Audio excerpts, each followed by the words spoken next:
Et ce matin, nous entamons une chronique avec notre confrère Théophile Kouamouo, journaliste d'origine camerounaise qui est basé à Paris en France.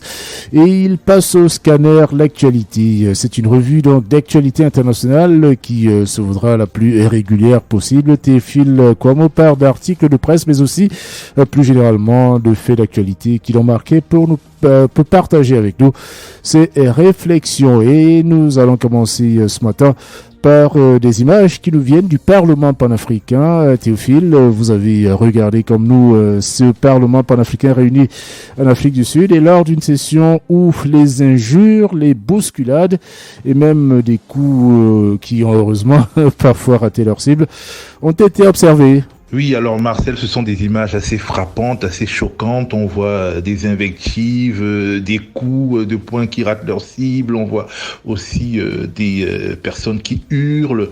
Bien entendu, ce n'est pas tout à fait surprenant dans la mesure où on a eu beaucoup d'images comme ça de parlement où ça se bat. On a vu des images notamment en République démocratique du Congo, mais en Europe aussi, ailleurs dans le monde, les assemblées sont souvent turbulentes. Mais cette fois, c'est le Parlement panafricain où on se livre à un certain nombre d'excès et finalement à toute chose, malheur est bon, cela nous permet de nous rendre compte qu'il existe un Parlement panafricain, une institution parlementaire qui regroupe des députés, des élus de tout le continent et où finalement une forme de démocratie devrait notamment se construire et à cette occasion, il serait bon de comprendre les mécanismes de ce Parlement, de voir pourquoi il y a une crise, de comprendre le fond des raisons de la crise et finalement de proposer des choses pour que cette institution s'équilibre parce que finalement l'unité africaine tant vantée ne peut exister que si les institutions au-delà des exécutifs, c'est-à-dire les institutions qui relèvent du législatif et du judiciaire sont mises en place et sont assez fortes pour exprimer quelque part la volonté des peuples. Et justement, Théophile, quel est le fond de la querelle qui a poussé ces députés du Parlement panafricain à se donner ainsi un spectacle? Comme souvent en Afrique, c'est une querelle de succession qui met le feu aux poudres. Les querelles de succession en Afrique donnent souvent lieu dans les États africains à des conflits et même à des guerres, à des coups d'État. Et bien là, en fait, c'est la succession du président du Parlement panafricain, un Camerounais qui s'appelle Nkodo Dang. Et son mandat est terminé, il faut le remplacer.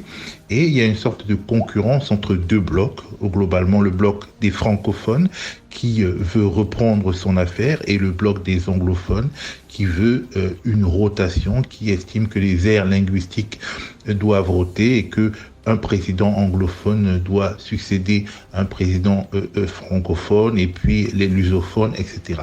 Donc on a l'impression à première vue que c'est une bataille linguistique et que finalement les Africains sont incapables d'aller au-delà des frontières héritées de la colonisation, des clivages hérités de la colonisation. Mais je pense que la question est un peu plus complexe que cela. En fait, déjà, c'est la question de la représentativité de ce Parlement. En fait, les membres du Parlement panafricain sont des élus des parlements nationaux qui sont envoyés au Parlement panafricain, des élus qui peuvent être issus de démocraties, comme l'Afrique du Sud justement, ou comme le Ghana, ou de pays autoritaires où les élections législatives, c'est un peu n'importe quoi. Donc, ces élus... il y a le même nombre d'élus par pays, c'est-à-dire qu'au Parlement panafricain, la Guinée équatoriale a le même nombre de délégués, de députés délégués que l'Afrique du Sud ou le Nigeria. Et donc finalement, ceux qui gagnent, ceux qui sont majoritaires, c'est ceux qui sont divisés en plusieurs micro-États et qui arrivent à créer un bloc. Les francophones, c'est plusieurs petits pays comme le Togo, le Bénin, la Guinée équatoriale, le Gabon. Ces pays mis ensemble n'atteignent même pas la population du Nigeria, mais le Nigeria a autant de députés au Parlement panafricain que les Seychelles ou la Guinée équatoriale ou Sao Tomé et Principe. C'est vrai que c'est une aberration. C'est une aberration parce que quelque part on pourrait imaginer que si on reporte ça sur les réalités nationales, on pourrait difficilement imaginer que, je ne sais pas, un département comme Fumban ait autant de députés que Yaoundé ou voilà. Mais c'est à peu près ça à quoi on assiste. Et puis, au-delà des barrières linguistiques, finalement, une fois de plus, la querelle entre anglophones et francophones est une querelle où interviennent les liens entre les pays francophones et la France.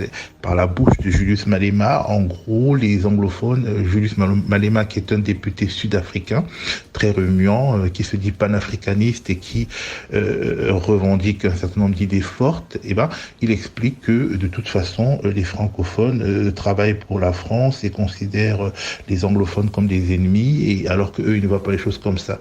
Et donc, quelque part, le camp des panafricanistes, entre guillemets, bien entendu, veut faire avancer son agenda et contrôler un peu plus l'institution parlementaire, parce que finalement, la commission est dirigée aujourd'hui par un Tchadien, le Parlement est dirigé aussi par un Camerounais, et demain peut-être par une Malienne ou un Malien.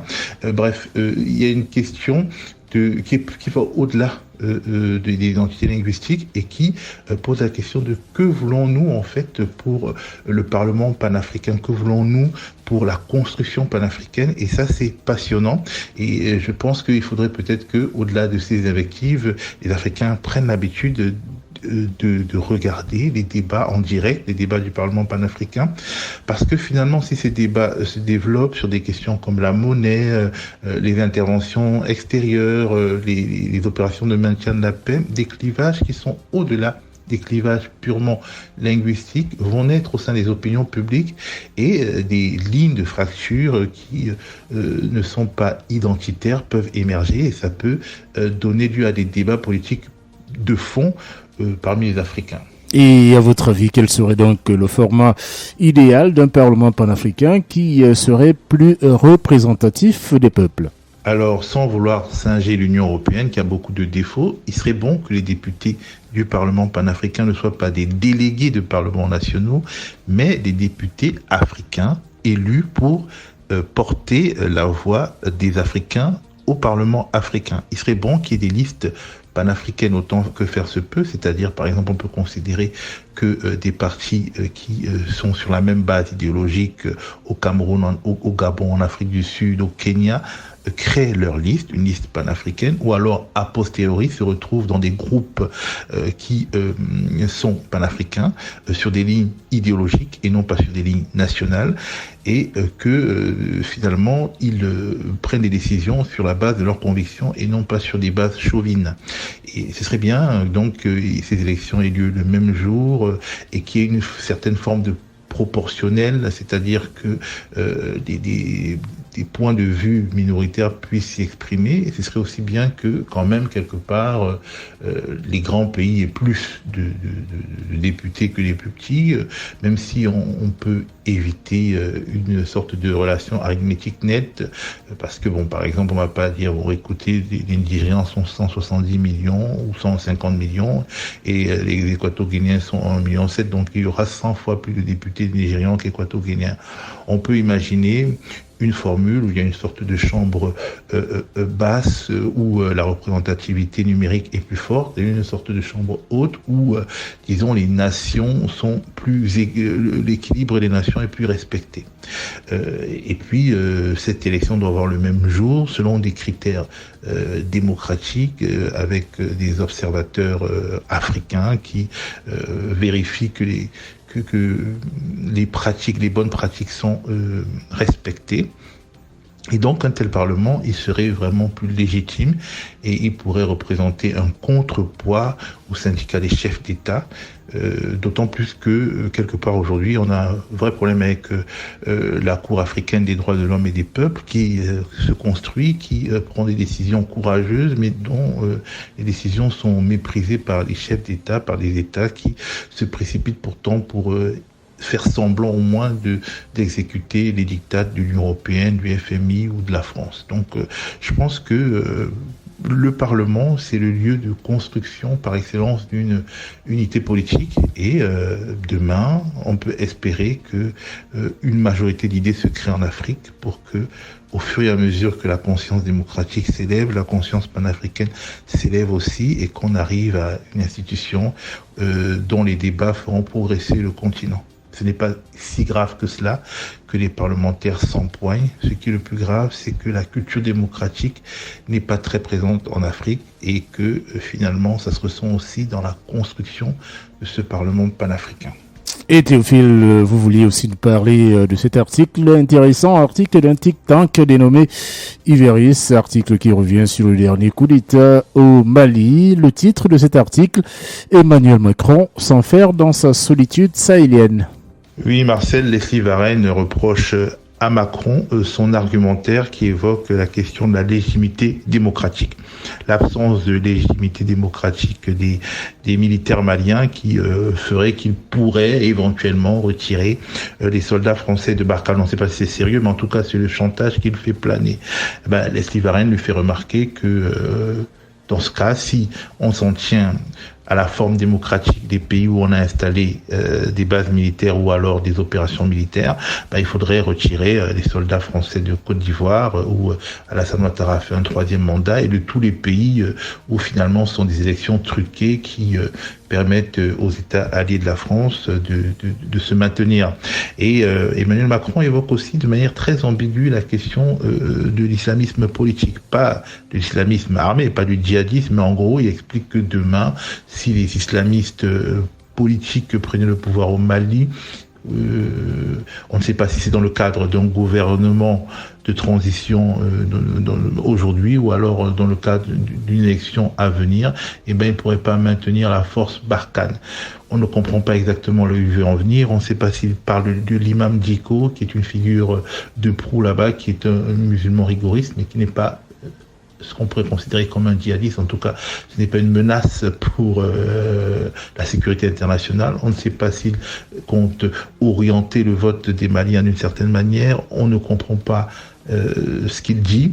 On ne comprend pas ce qu'il protège, ce qu'il défend, les forces politiques qu'il défend au Mali. Et puis quelque part, on se dit, mais au fond, cet homme qui vient de valider une succession monarchique au Tchad, quelle légitimité justement a-t-il à évoquer la question démocratique aujourd'hui en Afrique? Voilà, c'est un article intéressant que j'invite ceux qui le peuvent à lire. Et en tout cas, moi, j'en ai été édifié. Et l'auteur de cet article juge durement une interview donnée par Emmanuel Macron à l'hebdomadaire français, le Journal du Dimanche. Oui, Marcel, cet article est de l'excellente analyste Leslie Varenne qui constate que les positions maximalistes d'Emmanuel Macron et du président ivoirien Alassane Ouattara, qui voulaient tous les deux infliger à la junte d'Assimi Goïta des sanctions économiques sévères, notamment la fermeture des frontières et le blocage des flux financiers, dont le prix serait payé par le peuple malien, n'ont pas prospéré. Finalement, la CEDEAO a pris des sanctions politiques, mais s'est refusé à aller plus loin, sans doute la patte du président ghanéen Nana Akufo-Addo, sans doute la voix de la sagesse aussi.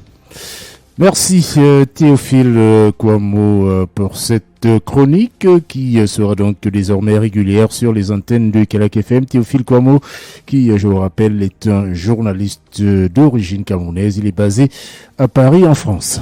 Merci Marcel et bonne journée.